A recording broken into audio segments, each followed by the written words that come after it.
रूहानी ताकतें हमारे आसपास हमेशा मंडराती रहती हैं, उनकी एक अलग ही दुनिया होती है जो वास्तविकता में तो दिखाई नहीं देती, लेकिन कुछ घटनाओं से महसूस जरूर होने लगती है। ऐसी ही एक हवेली के भूत की है। दरअसल एक पुरानी हवेली है जिसमें कई साल पहले राजा महाराजा रहा करते थे, लेकिन अब वह वीरान पड़ी है क्योंकि उन राजाओं के वारिस देश से बाहर जा चुके हैं। हवेली की हालत जर्जर हो चुकी है, अब उसे मरम्मत की जरूरत है। इसके लिए शासन के नोटिस के अनुसार संपत्ति के मालिक को सूचित किया जाता है। कुछ दिनों में पूर्व राजाओं के वारिस में से एक लड़की हवेली में अपने बच्चे के साथ दाखिल होती है, जो कि उस जमाने के राजा के नाती की लड़की थी। उसका नाम उर्मिला था। उसके पति की कार एक्सीडेंट में मौत हो चुकी थी। अब वह विधवा हो चुकी है, लेकिन उसके पास उसका एक बेटा है जो 8 वर्ष का है और वह भी अपनी माँ के साथ हवेली आया है। हवेली बहुत विशाल थी, इसलिए उसकी साफ सफाई के लिए कई मजदूर बुलाया गए, जिन्हें चप्पे चप्पे की सफाई करने का ठेका दिया गया। किसी को नहीं पता कि हवेली के कोने कोने में कितने खूनी रहस्य छुपे हुए हैं। उर्मिला के आने के बाद हवेली की हवा रूहानी होने लगती है। ऐसा लग रहा था मानो कोई वर्षों से इंतजार कर रहा था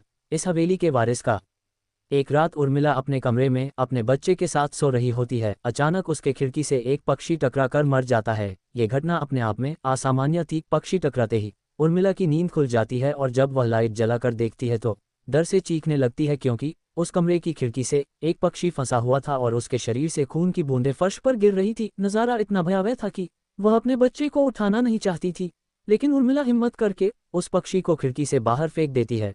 लेकिन इसके बाद उसे रात भर नींद नहीं आती और वह सुबह तक जागती रहती है। दरअसल वह जानना चाहती है कि ये किसी की शरारत तो नहीं। सुबह होते ही वह अपने यहाँ काम कर रहे मजदूरों से जाकर कहती है कि रात को मेरे कमरे की खिड़की पर कोई पक्षी आकर टकराया था और तुरंत मर गया। क्या तुम लोगों में से किसी ने ये हरकत की है? क्योंकि पक्षी खुद ब खुद तो खिड़की से नहीं टकरा सकता। मजदूर कहते हैं, नहीं, हमने तो खिड़की से नीचे किसी पक्षी को मरा हुआ नहीं देखा। हम तो अभी वहां से चले आ रहे हैं और जब सभी जाकर देखते हैं तो वहां वह पक्षी नहीं होता। उर्मिला घबराने लगती है कि यह क्या, यहाँ तो पक्षी होना चाहिए या कम से कम खून की कुछ बूंदें दिखनी चाहिए, लेकिन यहाँ पर पक्षी का एक पंख तक नहीं पड़ा हुआ। उर्मिला सभी मजदूरों को कहती है कि हवेली में बहुत सी कीमती चीजें और मूर्तियां हैं, संभाल के साफ सफाई करना। मजदूर अपने अपने काम में लग जाते हैं। उर्मिला अपने बच्चे के साथ कमरे में टीवी देख रही होती है कि अचानक हवेली की छत से एक मजदूर नीचे गिरता है। उर्मिला को अचानक लोगों की आवाज सुनाई देती है। वह भागकर खिड़की से नीचे देखती है तो एक मजदूर की लाश पड़ी होती है।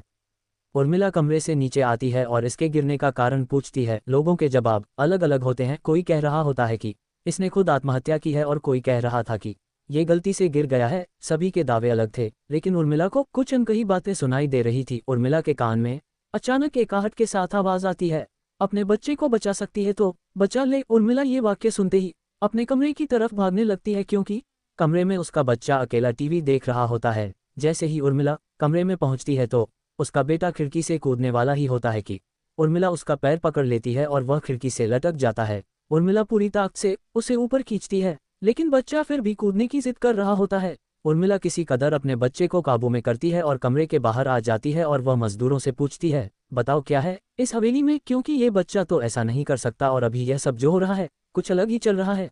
तभी एक बूढ़ा मजदूर उर्मिला से कहता है, बेटी, ज्यादा जानना हो तो अपने पूर्वजों की कहानी पढ़ो, तभी तुम्हें इस हवेली का इतिहास पता चलेगा। इस हवेली की कहानी की किताब इसी गांव के सरपंच के घर में रखी होती है, जो कि बहुत साल पहले मर चुके थे, लेकिन अब भी उनके बेटों के पास वह किताब मौजूद थी। उर्मिला सरपंच के घर पहुंचती है और किताब ले लेती है। किताब पढ़ते ही उसे पता चलता है कि इस हवेली में एक नौकर नौकरानी भी थे, जिनके बीच में बहुत प्यार था और वह कई सालों से हवेली की सेवा कर रहे थे। लेकिन एक बार रानी के शाही गहने चोरी हो गए और उसके शंका में राजा ने नौकरानी को चोरी की सजा दी और उसे जिंदा दफना दिया गया। उसके गम में उसके पति ने भी अपनी जान दे दी और उसके 1 महीने बाद ही उस राजा ने अपनी ही तलवार अपने गले में घुसेड़कर आत्महत्या कर ली। उसके बाद छोटे मोटे हादसे हवेली में होने लगे, जिस वजह से यह हवेली हमेशा के लिए बंद कर दी गई। कई सालों के बाद वहां कोई आया है, जिससे वहां रहने वाली आत्माओं को मौका मिल गया फिर से बदला लेने का। उर्मिला हवेली का रहस्य जानकर यहाँ से जाना चाहती है, क्योंकि उसे अपने बच्चे की चिंता है। इसलिए वह रात में ही कार लेकर एयरपोर्ट के लिए निकल जाती है। अचानक रास्ते में उसकी कार का एक्सीडेंट हो जाता है और कार पलटकर उल्टा हो जाती है, लेकिन दोनों को कोई नुकसान नहीं होता।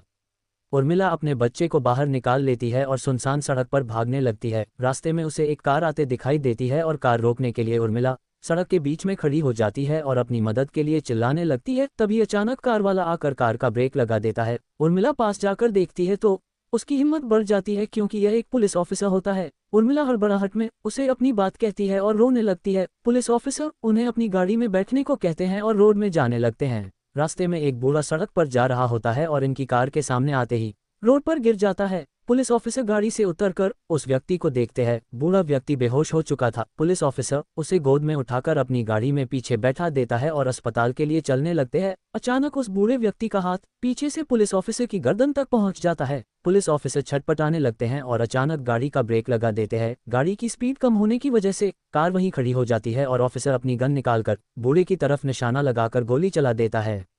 बूढ़े की सर में गोली लगने से भी उसकी जान नहीं जाती है। महिला और पुलिस ऑफिसर दोनों समझ चुके थे कि यह कोई भूत है। भूत को देखते ही उर्मिला अपने बच्चों को लेकर बाहर निकल जाती है और इसी बीच पुलिस ऑफिसर भूत की पकड़ से अपने आप को छुड़ाने में कामयाब हो जाते हैं। पुलिस ऑफिसर के बाहर निकलते ही तीनों बाहर रोड से भागने लगते हैं और कुछ देर भागते हुए उन्हें सड़क के किनारे जगमगाती लाइट्स दिख रही होती है। पुलिस ऑफिसर उर्मिला से कहते हैं कि मैडम यह एयरपोर्ट है, जल्दी चलिए। उर्मिला अपने बच्चों को लेकर एयरपोर्ट के अंदर पहुंच जाती है। एयरपोर्ट पहुंचते ही उर्मिला की जान में जान आ जाती है क्योंकि पुलिस ऑफिसर की बहादुरी की वजह से उसके बच्चे की जान बच गई थी। लेकिन हवेली में भूतिया ताकतों का आधिपत्य अभी तक बना है और इसी के साथ खूंखार भूतिया कहानी खत्म हो जाती है।